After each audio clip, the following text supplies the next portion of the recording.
You're worthless. I don't need you anymore, worthless woman. Derek's voice echoed through our living room in Fort Wayne, Indiana, as he threw my suitcase down the front steps. I stood there, stunned, watching 15 years of marriage crumble in the span of 10 minutes. My face was still hot from the tears I'd been shedding since he'd started packing my belongings with the enthusiasm of someone finally getting rid of unwanted clutter. My name is Joanna, and at 42 years old, I never imagined I'd find myself homeless because my husband had suddenly decided he was too good for me. Theodore, his father, had passed away just 3 days earlier, and Derek was already acting like he owned the world. I'm rich now, Joanna. $75 million, Derek shouted, his face flushed with excitement as he stood in our doorway. I don't need some waitress dragging me down anymore. I'm gonna live like a king. The cruelty in his voice cut deeper than any physical blow could have. For 15 years, I had worked double shifts at Miller's Diner to keep us afloat, while Derek bounced between part-time jobs, claiming he was finding himself or waiting for the right opportunity. I had paid our mortgage, bought our groceries, and even covered his car payments when his employment was inconsistent, which was most of the time. Derek, please, I whispered, my hands shaking as I picked up the suitcase. We've been together for 15 years. Doesn't that mean anything to you? He laughed, a harsh sound that made my stomach turn. It means I wasted 15 years being held back by someone who wasn't good enough for me. Theodore always knew I'd amount to something great. That's why he left me everything. As I stood on the sidewalk, watching him close the door of what had been our home, I felt something inside me break. But it wasn't just heartbreak. There was something else brewing. A tiny voice in the back of my mind whispered that Derek might be celebrating a little too early. Theodore had always been kind to me, often more so than his own son, and I had spent countless hours caring for him in his final months, while Derek complained about the burden. The relationship with Theodore had been one of the few bright spots in my marriage. While Derek treated his father like an inconvenience, I had genuinely cared for the old man.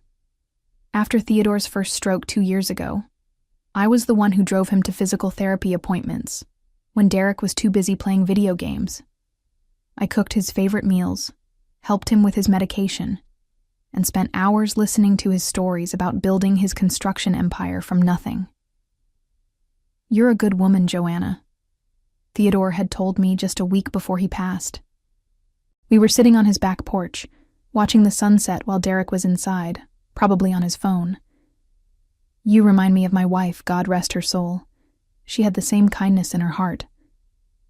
I had smiled and patted his weathered hand. You don't need to thank me, Theodore. Your family. The old man had looked at me with those sharp blue eyes that age hadn't dimmed. Family isn't always about blood, dear. Sometimes it's about who shows up when it matters. At the time, I thought it was just the wisdom of an elderly man reflecting on life. I never imagined those words would prove prophetic. Derek's attitude toward his father's declining health had been embarrassing. He complained constantly about the smell of medications, the inconvenience of medical appointments, and the way Theodore's presence cramped his style. More than once, I caught Derek rolling his eyes when his father struggled with simple tasks or needed help getting around. Why can't he just go to one of those homes? Derek had grumbled to me after Theodore had a particularly difficult day following his second stroke. I didn't sign up to be a caregiver. He's your father, I had replied, shocked by his callousness. And this is his house.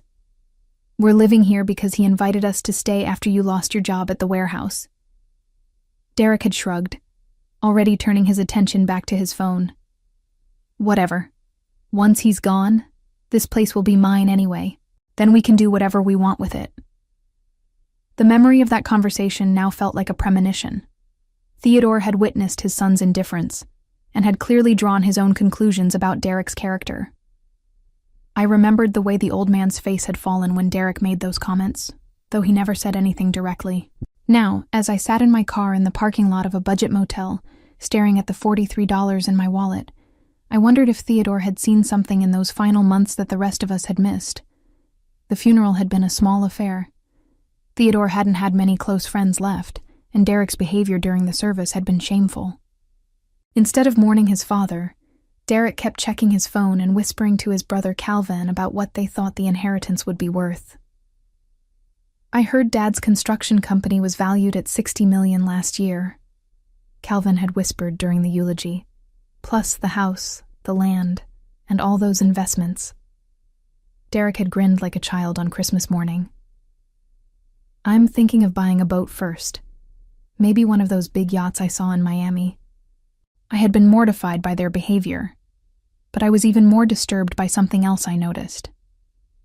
Vincent Rodriguez, Theodore's estate lawyer, kept glancing at Derek with an expression I couldn't quite read. It wasn't grief or sympathy. It was something closer to disapproval, mixed with what looked like anticipation. After the service, Vincent approached me with genuine warmth. Joanna, I'm so sorry for your loss. Theodore spoke about you often. He was very fond of you.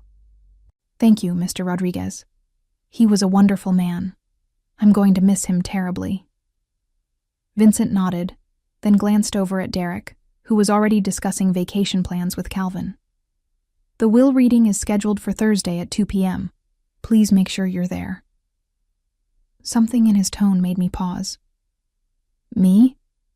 Derek said the lawyer told him it was just for family members. Vincent's expression darkened slightly. Theodore specifically requested that you attend.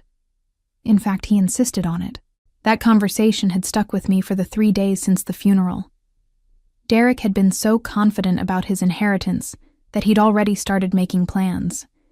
He'd called a real estate agent about selling Theodore's house, contacted a luxury car dealer about trading in his old pickup truck, and even started looking at expensive condos in downtown Indianapolis.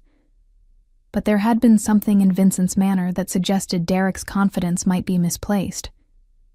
The lawyer had looked at Derek the same way a teacher might look at a student who hadn't studied for an important test. As I sat in that motel room, eating a sandwich from the gas station next door, I found myself thinking about all the small moments I'd shared with Theodore. The way he'd smile when I brought him his morning coffee. How he'd insist on paying for groceries when I drove him to the store. The times he'd tell me stories about his late wife, and how much I reminded him of her. Derek doesn't deserve you, Theodore had said once, when Derek had been particularly dismissive of my work at the diner.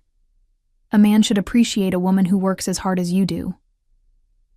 Now, facing an uncertain future with almost no money to my name, I clung to those words like a lifeline. Maybe Thursday would bring more heartbreak, but something deep inside me whispered that it might bring something else entirely. Thursday arrived with the kind of gray, dreary weather that seemed to match my mood. I had spent the previous night at the Comfort Inn, using the last of my credit card availability to pay for the room. Derek hadn't called once to check on me, and when I'd tried calling him to discuss practical matters like our joint bank accounts, he'd sent me straight to voicemail. Vincent Rodriguez's law office was in a restored Victorian house downtown, with polished hardwood floors and walls lined with legal books. The waiting room smelled like leather and old paper, and classical music played softly from hidden speakers. It was the kind of place that suggested both tradition and serious money. Derek arrived 10 minutes late, wearing a new suit that he must have bought with money from our joint account. He walked in with the swagger of someone who believed he was about to become incredibly wealthy. Calvin was with him, both of them barely containing their excitement. "Sorry I'm late," Derek announced to the room, not sounding sorry at all. "I was on the phone with a yacht broker in Florida. Gotta start planning how to spend all this money, right?" He glanced at me sitting in the corner and his expression shifted to mild annoyance. "What's she doing here? This is family business." Vincent Rodriguez emerged from his office before I could respond. He was a distinguished man in his 60s, with silver hair and the kind of steady presence that inspired confidence. "Derek, Calvin, Joanna, thank you all for coming. Please follow me into the conference room." The conference room was dominated by a large mahogany table surrounded by leather chairs. Vincent took his place at the head of the table, and opened a thick folder. Derek and Calvin sat on one side, while I took a chair across from them. The distance felt symbolic somehow. "Before we begin," Vincent said, adjusting his glasses, "I want to make sure everyone understands that this reading will proceed exactly as Theodore specified in his will. There will be no interruptions, no questions until I'm finished, and no disputes until the document has been read in its entirety." Derek leaned forward eagerly. "Whatever you say, Mr. Rodriguez. I'm ready to hear about my inheritance." Something in Vincent's expression shifted almost imperceptibly. "Derek, before we proceed, I have to ask, did you bother reading the copy of the will that was sent to you last week?" Derek waved his hand dismissively. "I skimmed it. All that legal language is confusing. I figured you'd explain everything today. Besides, I know Dad left everything to me. I'm his son." Vincent's eyebrows rose slightly. "I see. And you, Calvin?" Calvin shrugged. "Same here. Derek said it was all just formalities anyway." Vincent looked directly at me. "Joanna, did you receive a copy?" I shook my head. Derek told me I didn't need to see it because it didn't concern me. For a moment, Vincent's professional composure cracked, and I saw something that looked like anger flash across his features. "That's unfortunate, because it concerns you very much indeed." The room fell silent. Derek's confident smile faltered slightly, while Calvin shifted uncomfortably in his chair. I felt my heart begin to race, though I couldn't say exactly why. Vincent opened the folder and withdrew a thick document with official seals and ribbons. "The last will and testament of Theodore James Harrison," he announced formally. "Dated March 15th of this year." March 15th. That was just 2 months ago, well after Theodore's second stroke. My mind began to race, trying to remember what had been happening in our lives at that time. That was around when Derek had made his comment about putting Theodore in a nursing home, and when I'd started spending even more time caring for the old man. "Let's begin," Vincent said, and something in his tone suggested that nothing would ever be the same after the next few minutes. Vincent cleared his throat and began reading from the official document. "I, Theodore James Harrison, being of sound mind and body, do hereby set forth my last will and testament. To my son, Derek Harrison, who has shown little appreciation for hard work or family loyalty, I leave the sum of $5,000 and my grandfather's fishing equipment, stored in the garage."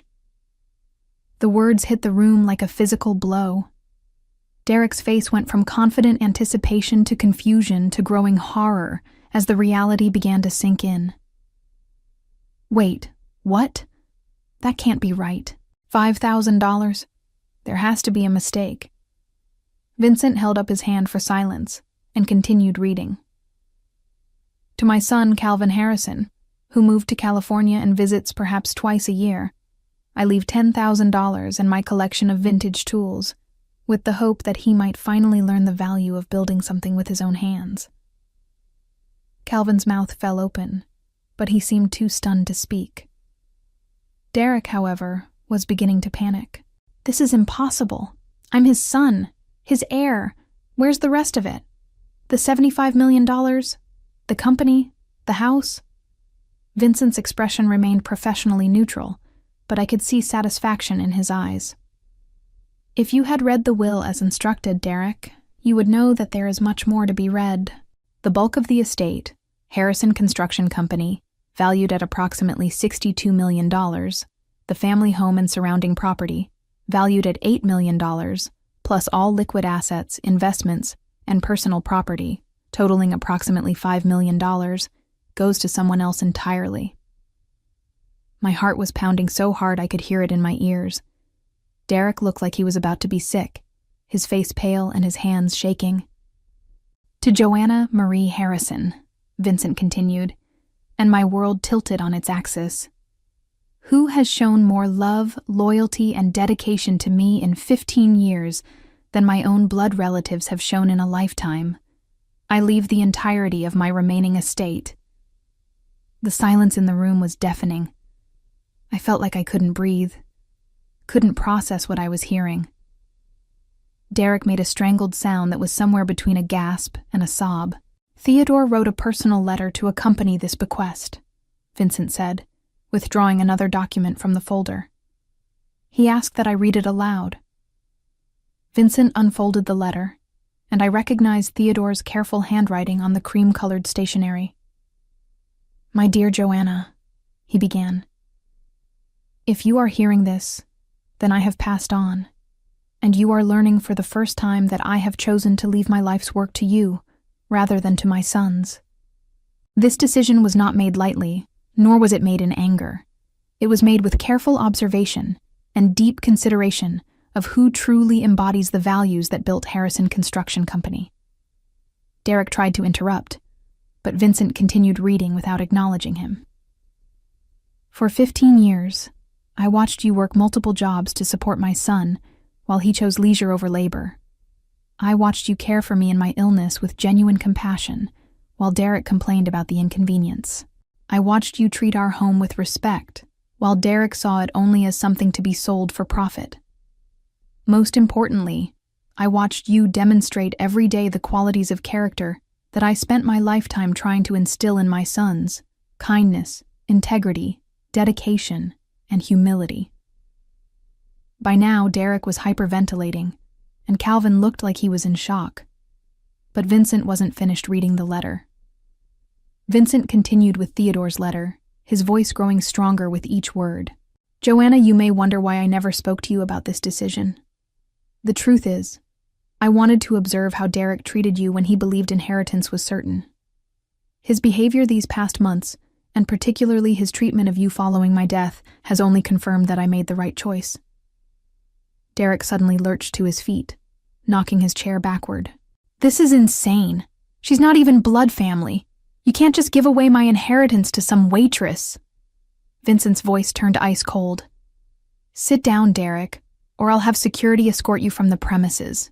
Your father's will is legally binding, properly witnessed, and completely valid."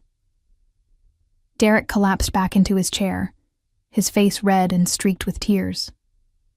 "There has to be something I can do. I'll contest it. I'll prove he wasn't in his right mind."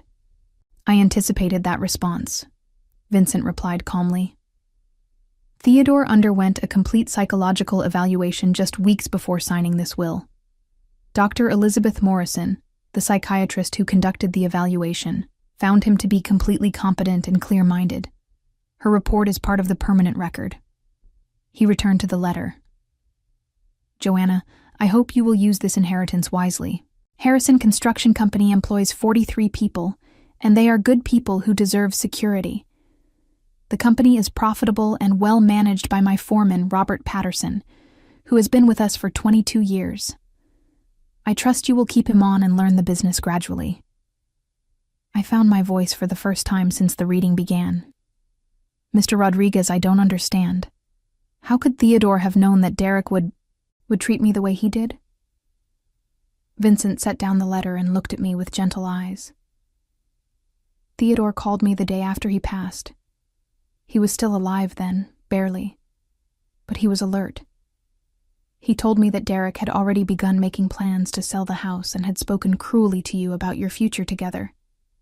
He asked me to make sure you attended this reading, knowing that Derek would likely try to exclude you." The room spun around me as the full magnitude of what had happened began to sink in. Theodore had not only witnessed Derek's true nature, but had planned this moment with the precision of a military operation. "There's more," Vincent said, returning to the letter. "Derek, if you are hearing this, know that I still love you as my son, but love alone cannot excuse a lifetime of taking advantage of others. Perhaps losing what you never truly earned will teach you the value of work and the importance of treating people with respect. Calvin, the same applies to you, though your sins are more of neglect than cruelty." Derek was openly sobbing now, the reality of his situation finally hitting home. He had thrown away a marriage and revealed his true character, all while unknowingly destroying his chances at the inheritance he'd been so confident about receiving. Vincent folded the letter and looked around the table. The will includes one final instruction. Joanna, Theodore has left you a sealed envelope that was to be given to you privately after the reading. Derek and Calvin, your inheritances will be distributed within 30 days, as required by law. The bulk of the estate transfer to Joanna will take several weeks to complete, but it is legally binding as of today. As Derek continued to sob and Calvin sat in stunned silence, I realized that my life had just changed completely. The woman who had been thrown out of her home 3 days ago was now the owner of a multi-million-dollar empire.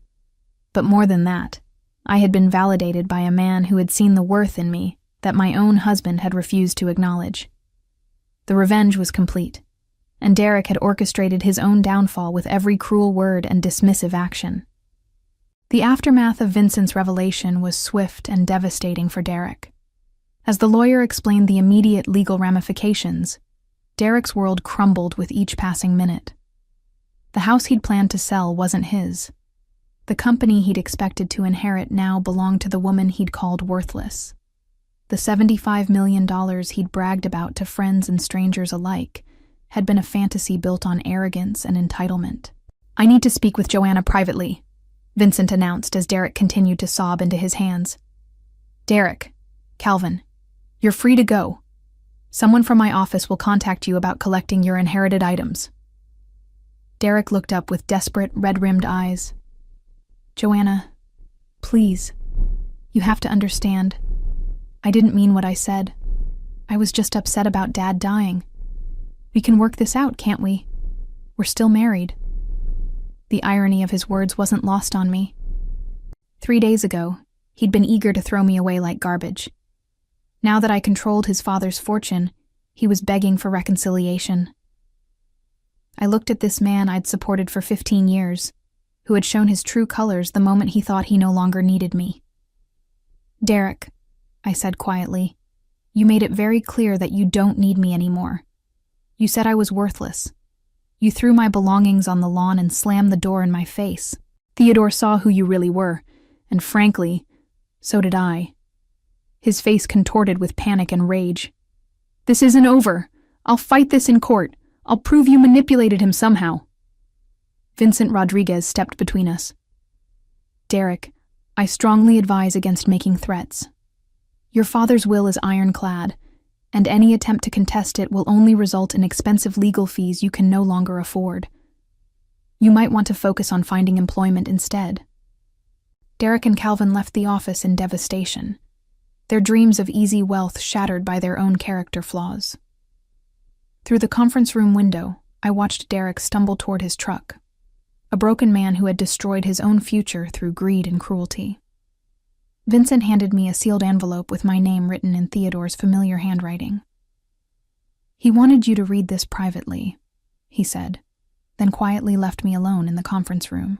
With trembling hands, I opened the envelope and unfolded the letter inside. "My dear Joanna," it began.